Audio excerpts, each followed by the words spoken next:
Silakan Mas Teguh. Terima kasih. Di sini saya memang sudah berdiskusi dengan beberapa arkeolog yang cukup saya kenal, terutama orang-orang sejarawan. Beberapa di antaranya seperti Pak Damarjati, kemudian Pak Budya Pragupta dan yang lain-lain. Terus ada beberapa arkeolog yang dari Jogja, cuman saya lupa namanya. Cuman mereka selalu berkonsep bahwa Indonesia itu dulu dari India datangnya. Padahal di sini saya menemukan data yang tidak mungkin seperti itu. Apalagi kalau ada data yang sudah diterjemahkan oleh orang asing dari India sana, di daerah Kalkuta. Itu ada yang dinamakan Prasasti Kalkuta.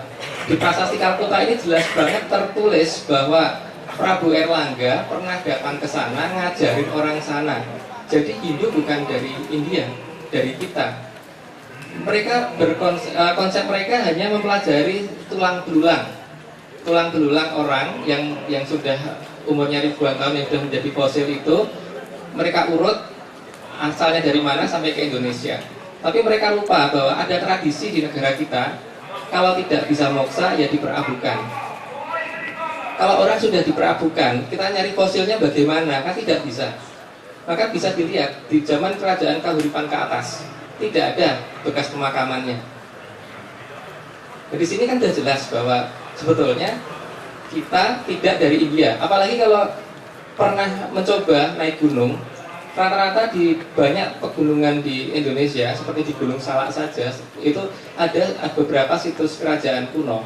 Di Gunung Lawu juga demikian. Artinya kerajaan-kerajaan yang kuno itu justru adanya di puncak gunung, bukan di pesisir. Kalau puncak, berarti di sini ada suatu mitos yang pernah saya dengar bahwa dulu ada dewa yang turun ke bumi kemudian menjadi raja, mendirikan kerajaan.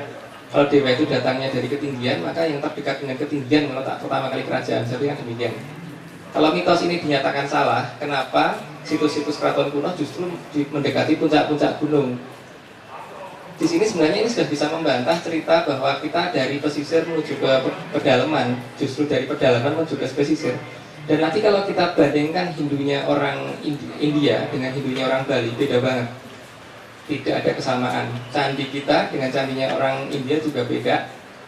Yang lebih ekstrem lagi, candi di India apa ada yang lebih tua daripada candi kita? Itu lebih jelas kalau dari sisi itu.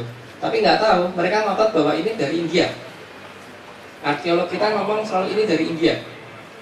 Bahkan ketika saya menemukan situs di daerah Bekasi, di situ saya menemukan bekas umpak. Umpak itu kalau dalam bahasa Jawa, kalau misalnya ada pendopo itu kan ada tiangnya.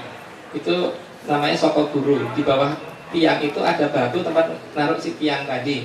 Itu namanya umpak. Di situ umpaknya kan bentuknya bulat. Mereka ngotot bahwa ini bekas gilingan tahu.